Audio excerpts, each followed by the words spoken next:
Hello all, James here. And it is true. John Cena, for the first time in maybe 2004, maybe like late 2003, something like that, is a fully fledged heel. And fans were calling for this to happen for decades. Fans booed him his entire career, or, the mixed reactions kind of thing, despite him being the top star in the face of WWE for 15 years, something like that. And it was an all-time great heel turn. Absolutely all-time great heel turn. People comparing it to Hulk Hogan in 96, Steve Austin in 2001, or, not the after effects of that, obviously. But the fans went nuts. Nobody booed this because, it's 2025, and the fans were just pleased they witnessed a major happening for the extortionately priced tickets that WWE charge. But Elimination Chamber is in the books, and altogether it was a really, really good show. Although, if you think about it, it was a complete derivative of the Royal Rumble, because that was also a 4-match card, which opened as a multi-woman match at the beginning, then a meaningless tag team match, and then a hardcore match featuring Kevin Owens, and then finishing off with a men's multi-man match as well, with a surprise ending. Now, the men's Elimination Chamber, we're not really talking about it, but I was actually surprised just how beloved, quite frankly, John Cena was coming to the ring, and, just how massively cheered he was, considering, all those years of mixed reactions, I guess. So, that being said, the finish was this. CM Punk... he ends up getting curb stomped by Seth Rollins after Seth Rollins was already eliminated. And then John Cena, in the first clue that he was actually turning heel, immediately he sees all this happening, and then he immediately takes advantage by putting CM Punk in the STFU on, for the win. So, Cody Rhodes then comes out, he shakes John Cena's hand. Then, of course, it's time for Cody to make his decision regarding The Rock's offer to make all of Cody's dreams come true at the expense of his soul. A quick recap for those who don't know. So 2 weeks ago on WWE SmackDown, The Rock made the offer to Cody Rhodes in a long, somewhat really sort of odd segment, actually, because The Rock turned babyface and heel 4 times within the same promo. Rock wants Cody's soul in exchange for unimaginable something. It's never actually really specified what The Rock was offering Cody, or what he wanted from Cody apart from his soul, apparently, but Cody is conflicted. Now, this past Friday, The Rock cuts another promo. There was Instagram followers thrown out there, I know that, but that's pretty much it. Then this past Friday, The Rock cuts another promo, a pre-recorded promo from a private airport, where The Rock once again makes the same offer to Cody. He wants Cody's soul. He has this belt made. We'll talk about the belt in a second. And then The Rock, as sort of like a tempter, offers Cody this really butt-ugly, customized $100,000, I think it's like a Ford Raptor truck or whatever it is, before WWE SmackDown goes off the air. Or at least I think he did, because the entire promo that Rock cuts on this airport, he's right next to a plane with the jet engines on. So it's really, really noisy the entire time. So he's sort of just drowning The Rock out. It's a bit weird. But anyway, all these rather nebulous terms with no specifics, but basically was Cody going to become The Rock's pet WWE champion. They've made a lot about The Rock being on the TKO board and basically just mirroring real life is what it is. So here's the thing. Cody isn't Steve Austin in the sense that, The Rock wants Cody as his pet WWE champion. So it's like Cody already wears a suit out of his own free will, for starters. So we're never quite sure what everyone was getting at here, but it's all by the by, but I'll talk about that in a second. Also, with that pre-recorded SmackDown promo from Friday, a bit of fun, because now I'm officially obsessed with just how biased the Wrestling Observer is against WWE. And on the WWE SmackDown review, some goober staff writer described The Rock's promo as rambling. It was 4 minutes long.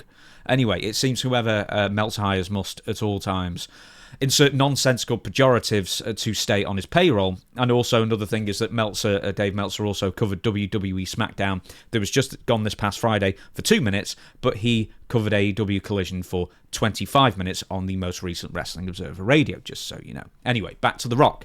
The music interrupts and out walks somebody that isn't The Rock. It turns out it's Travis Scott, as identified by the little name thing under him. He walks out, feverishly drinking something out of a can. My research tells me that this bony little motherfucker is some sort of modern hippity hop type, but basically because all rap after 1998, or the vast majority of it, is utter dog shit. I haven't really been keeping up with rap stars, I guess, and I wouldn't recognise him if I was in a phone box with him, but I figure he's a bigger deal in the States than he is over here. Now, Mr. Scott was also carrying some similarly, this weird WWE title thing, but it's like a butt ugly modern interpretation of the WWE hardcore title, I guess. And I think I've seen this on Fansided or whatever. They actually are selling this. Anyway, later during the climactic confrontation, it seemed Travis Scott seems to also be, as the kids I'm sure are saying now, blazing up a doobie in the corner of the ring, and then sort of just wafting it around, like flailing his arms around. Right, I'm sure he was trying to look cool or tough, but basically he looks about 130 pounds, and he's doing this concert. He looks like a Make-A-Wish kid who won a competition to be there and surrounded by actual men. And then his presence was entirely incongruous, right? And this is basically the last I'll mention of him, because he was there throughout, ruining it. But even this dickhead, as much as he was trying to just distract everybody, even he couldn't ruin this segment, no matter how hard he tried. But anyway, back to business. The Rock says it's time for Cody to make up his mind. And will Cody become The Rock's champion? Cody not only says no, but he actually tells Rock, "Go fuck yourself!" Which is funny because there were several bleeps in the men's Elimination Chamber match. So I figured that people swearing, they sort of edit it out after the fact. Later on, Michael Cole actually also says on commentary, "shit." So I guess swearing is allowed, but after the 3-hour mark on pay-per-view. Anyway, John Cena, who remained in the ring throughout, is overjoyed, and he's playing his part as babyface cheerleader really, really well indeed. He's constantly in frame. He's constantly leaning in, looking excited and wanting to see what Cody's going to say. And then when Cody tells The Rock to fuck off, then, John Cena once again plays his part fantastically and is really, really happy. Then John walks over to Cody, gives him a big hug, a big embrace. The Rock isn't visibly angry. He's stoic. He's stone-faced. He's rock-faced, I guess you'd say. And then John Cena's eyes meet with The Rock's, and The Rock gives him a sort of the Chelsea smile, the face slit motion, and then Cena's face drops to a scowl.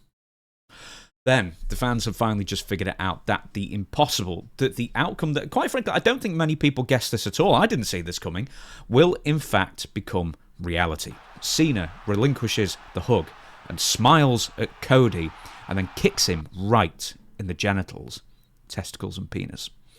It is one of the single greatest heel turns in history, because I honestly couldn't believe it, and I'd already seen the spoilers for the show, and just so you know, I already knew what was going to happen. But just so you know, the show starts live, like local time, like midnight, so there's no realistic way I'm going to stay up all night watching it. So I wake up in the morning and then invariably forget, and then scroll through my phone, and then just immediately I'll find out what's happening. So I ruined it for myself, and I was still surprised. It turns out that John Cena kicked Cody Rhodes in the balls so hard that Cody's watch fell off, and then John Cena used the Rolex as sort of like brass knuckles. In fact, Michael Cole identifies them as brass knuckles. Pat McAfee has to point out that it is Cody's Rolex. Now, the commentators didn't actually go on about the significance of the Rolex, and the significance is this. Dusty Rhodes once pawned his Rolex watch to put his kids through acting school. That's true. Then the story goes that WWE CEO Nick Khan found the exact same watch and bought it and then gave it back to Cody, or, gave him a similar Rolex, more likely. Anyway, Cena beats on Cody, hits him with the microphone, and then hits Cody with the WWE title belt a couple of times, which Cody took full on in the forehead like a champion. Cody bled, but not very much, actually. This might have been, apart from Travis Scott, I guess, this is the only thing that might have not quite gone according to plan, because I figure he was supposed to bleed more, but just sometimes I guess you just don't, and it looked like he did try a couple of different times, but nothing was really flowing. Also, regarding the blood, this is probably why there was no blood elsewhere on the show, including in the Kevin Owens and Sami Zayn hardcore match, which you would have maybe expected blood in that one, because you don't want to take the shine off the main event, as it were, the main event segment. Now, the big ending was The Rock whipping Cody over the back with his weightlifting belts, which is almost like a nice callback to the Hulk Hogan NWO turn, heel turn as well in '96. The weightlifting belt features Cody's soul and the date that his father, Dusty, died emblazoned on it, which is the significance, and The Rock then smeared it with Cody's blood. The heel turn is now complete, but why it happened and what will happen next is yet to be seen. And the biggest question really is why John Cena, apart from the fact that it was a great visual, it stunned the fans, and it's basically going to make the main event so much more interesting now. is... Oh, and one more thing, actually. When Cena is posing with the WWE title, Michael Cole actually asks, why does John Cena need to sell out? And it's actually a good question, because I was struggling at first, because John Cena's probably got 9 figures in the bank. He's a Hollywood star, superstar, quite frankly. You know, there's nothing left to prove in WWE. And I was sort of thinking, maybe it's the same reason that Steve Austin sold out in 2001, because the WWE title means so much to him that he would do anything to win it. So I'm figuring that's going to be the motivation. I never understood what was there to gain for Cody Rhodes to sell out, because he was already on top of the mountain, and The Rock never really specified what he could offer Cody, like, you know, opening doors in Hollywood. He sort of hinted at stuff, I guess, which would have at least made more sense. But he did mention once again that he would get Cody more Instagram followers. But because of those reasons, I don't think anyone really ever bought that Cody was going to turn heel on that basis. But I actually thought that the most logical turn would have been CM Punk, because it was true at one time, and probably secretly still is, that CM Punk harbours a desire to be in the WrestleMania main event, and that is exactly what The Rock genuinely could have offered him, especially with his interference and whatnot. I think that would have made the most sense. John Cena going for his 17th title win now at WrestleMania, but I think that would have been an issue breaking Ric Flair's fake world title record. I mean, fake world title record, because I think it's really 23 and WWE still insists it's 16, and people don't like records like this to be broken. I mean, you see the Undertaker streak, which people are still upset about over 10 years later. One more person I thought would have been good to win, and has actually apparently caused a bit of a stir in the betting odds, was Drew McIntyre, because he was at one point 20-1 to win the Elimination Chamber, and some betting sites actually removed Drew entirely as an option to pick. So apparently there was a big rush with people theorising that Drew McIntyre was going to be The Rock's chosen one, as it was. But yet again, it would have been a more logical choice, I guess, because he's already a heel, I suppose, but he's also lost so much recently, he just doesn't really have that much steam behind him, and so he's going to be feuding with Damian Priest, who's also lost steam since last year as well. So I think for the meantime, Drew McIntyre's been shunted down the card.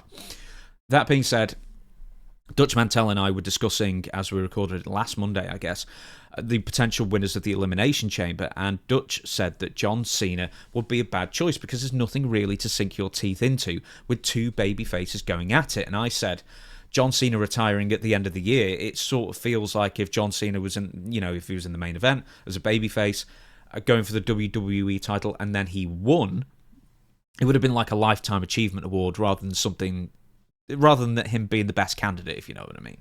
So it wasn't really too much to sink your teeth into, with that.